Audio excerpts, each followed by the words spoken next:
The Conscriptor, or draw pawn, is a blood chess piece denoted by the symbol right above my thumb. Its rule says, place draw pawn behind one card on the board. Once a draw pawn is moved to your allies, draw 3 community cards and place in its starting positions.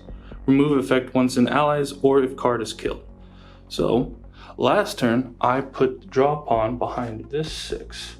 So my opponent would have less incentive to attack it. So now it's my turn.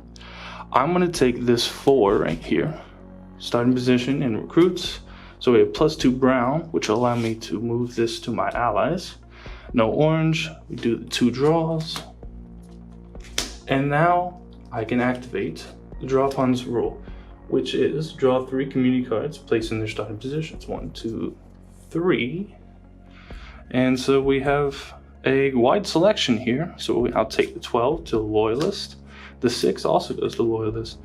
And this just says place in starting positions. So that means it doesn't have to go in mine. So I'll place that over here. And now this card goes into discard pile.